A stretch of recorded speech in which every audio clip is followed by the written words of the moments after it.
അതിഥികൾക്കായി സ്വകാര്യ ജെറ്റില്ല, വൻ താരങ്ങളില്ല, ആർഭാടമില്ലാതെ അദാനി കല്യാണം. പകരം സാമൂഹിക സേവനത്തിന് നൽകിയത് കോടികൾ. വലിയ ആഘോഷ പരിപാടികൾ ഒന്നുമില്ലാതെ ശതകോടീശ്വരൻ ഗൗതം അദാനിയുടെ മകന്റെ വിവാഹം. ഇതോടെ വീണ്ടും അദ്ദേഹം വ്യത്യസ്തനാവുകയാണ്. ആഡംബരമായി കല്യാണം നടത്തുന്നതിന് പകരം അദ്ദേഹം സാമൂഹിക സേവനത്തിന് നൽകിയത് കോടികളാണെന്നാണ് പുറത്തുവരുന്ന വിവരങ്ങൾ. മകന്റെ വിവാഹത്തോടനുബന്ധിച്ച് 10,000 കോടി രൂപയാണ് സാമൂഹിക സേവനത്തിനായി അദാനി മാറ്റിവെച്ചത്. ജീത് അദാനിയുടെ വിവാഹത്തിന് ആർഭാടങ്ങളെല്ലാം ഒഴിവാക്കുമെന്ന് അദാനി നേരത്തെ തന്നെ പ്രഖ്യാപിച്ചിരുന്നു. 1000 കോടി രൂപയുടെ ഭൂരിഭാഗവും ആരോഗ്യ, വിദ്യാഭ്യാസ, നൈപുണ്യ വികസന പദ്ധതികൾക്കായി ചെലവഴിക്കാനാണ് തീരുമാനിച്ചിട്ടുള്ളത്.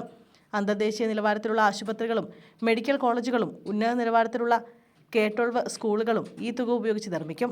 ഗൗതം അദാനിയുടെ തീരുമാനം പൊതുജനങ്ങൾക്ക് ഒന്നിലധികം വിധത്തിൽ പ്രയോജനം ചെയ്യുമെന്ന് വ്യവസായ പ്രമുഖനുമായി ബന്ധപ്പെട്ട വൃത്തങ്ങൾ പറഞ്ഞു.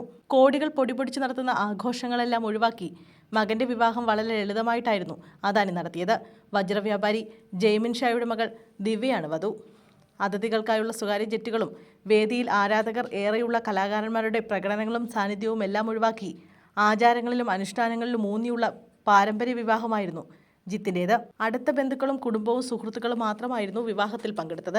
വിവാഹത്തോടനുബന്ധിച്ച് മംഗൾ സേവ എന്ന പേരിൽ അടുത്തിടെ വിവാഹിതരായ ഭിന്നശേഷിക്കാരായ വനിതകളെ സഹായിക്കുന്നതിനുള്ള പദ്ധതിയും അദാനി പ്രഖ്യാപിച്ചിരുന്നു. എല്ലാ വർഷവും ഭിന്നശേഷിക്കാരായ 500 വനിതകൾക്ക് 10 ലക്ഷത്തിന്റെ സാമ്പത്തിക സഹായം നൽകാനാണ് പദ്ധതിയിലൂടെ ലക്ഷ്യമിടുന്നത്.